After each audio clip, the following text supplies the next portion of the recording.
بسم الله الرحمن الرحيم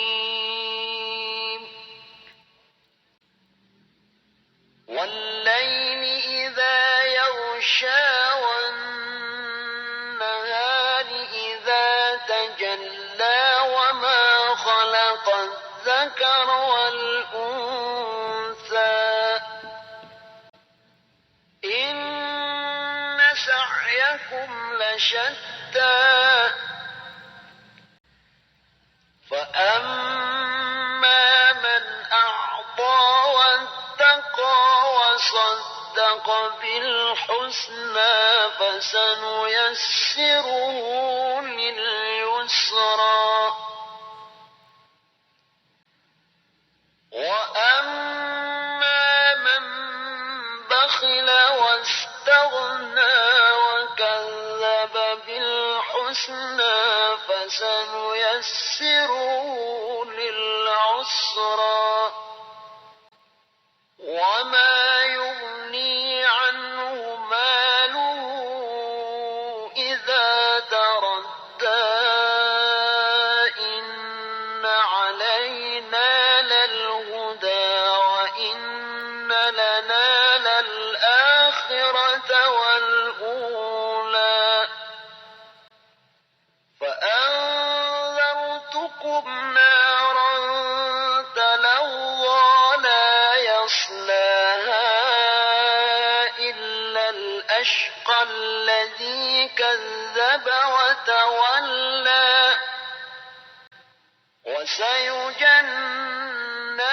الأتقى الذي يؤتي ماله يتزكى وما لأحد عنده من نعمة تجزى إلا ابتغاء وجه ربه الأعلى ولسوف يرضى.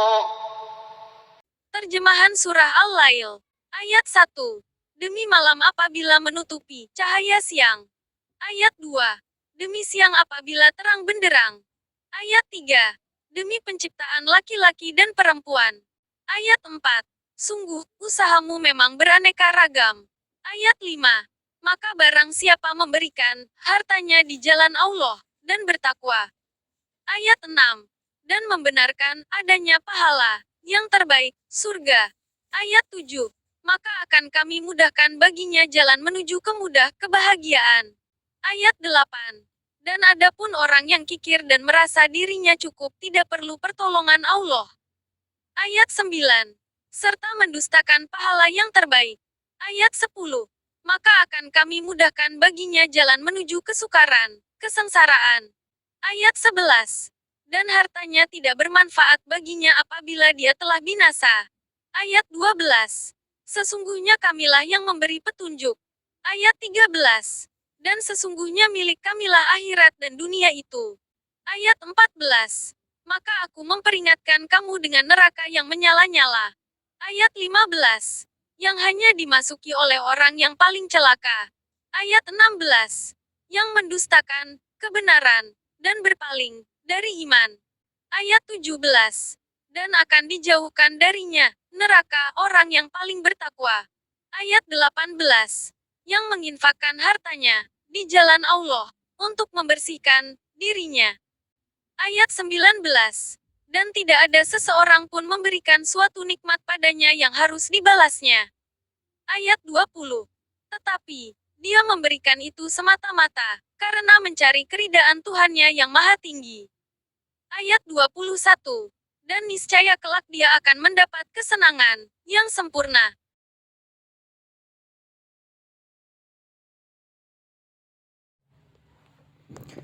Asbabun Nuzul Surah Al-Lail ayat 1.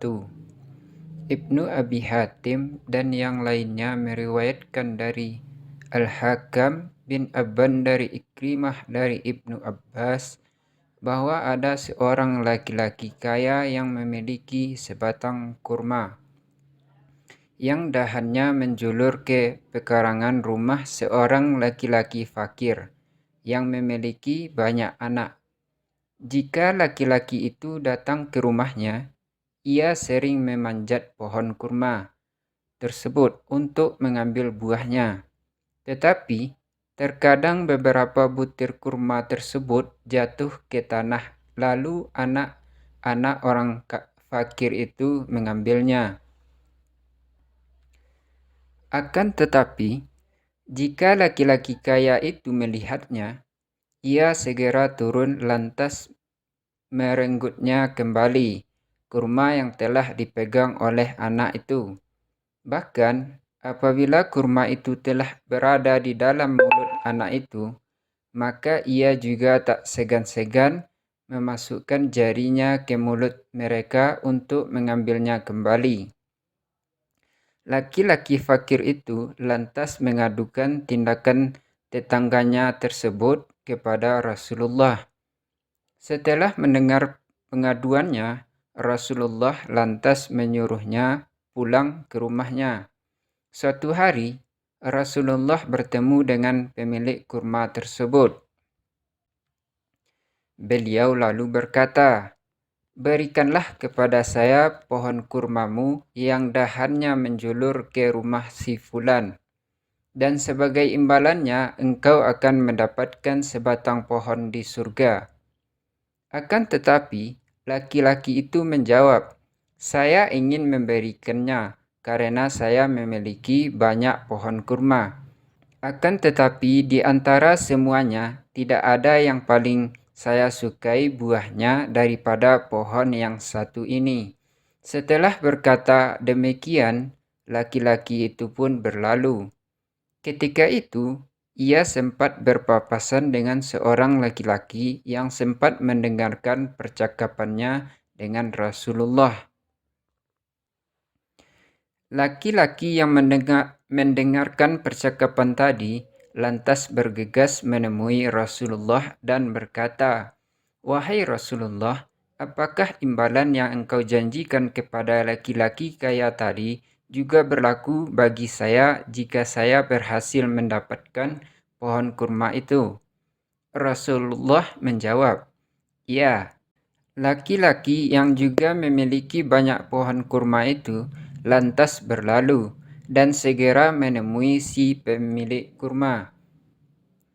Setelah bertemu, si pemilik kurma berkata, "Apa pendapatmu dengan ucapan Muhammad yang menjanjikan akan memberi saya sebatang kurma di surga jika saya mau memberikan kurma saya yang condong ke rumah si Fulan?" Akan tetapi, saya menanggapinya seraya berkata, "Saya ingin memberinya karena saya memiliki banyak pohon kurma. Akan tetapi, saya sangat menyukai buah pohon yang satu itu." Laki-laki yang datang itu lalu berkata, "Apakah engkau bersedia menjualnya?" Laki-laki kaya menjawab, "Tidak, kecuali jika saya diberi apa yang saya mau. Sementara itu, saya tidak yakin ia akan memberinya." Laki-laki tadi berkata lagi, "Berapa imbalan yang engkau inginkan?" Si pemilik kurma menjawab, 40 batang kurma." Mendengarkan ucapannya itu, laki-laki yang datang itu berkata, "Permintaanmu itu sungguh terlalu tinggi." Setelah berkata demikian, laki-laki itu terdiam beberapa saat sebelum akhirnya berkata, "Baiklah, saya setuju membelinya dengan 40 batang kurma. Sekarang jika engkau sungguh-sungguh, panggillah saksi jual belinya." Laki-laki itu lantas memanggil beberapa orang kaumnya untuk menjadi saksi transaksi tersebut. Setelah selesai, laki-laki tadi lantas datang kepada Rasulullah dan berkata, "Wahai Rasulullah, sesungguhnya pohon kurma itu telah menjadi milik saya dan saya sekarang memberikannya kepada engkau." Rasulullah lantas datang ke rumah laki-laki miskin tadi lalu berkata, Pohon kurma ini sekarang menjadi milikmu dan keluargamu. Allah lalu menurunkan ayat ini, Al-Lail ayat 1 sampai 21.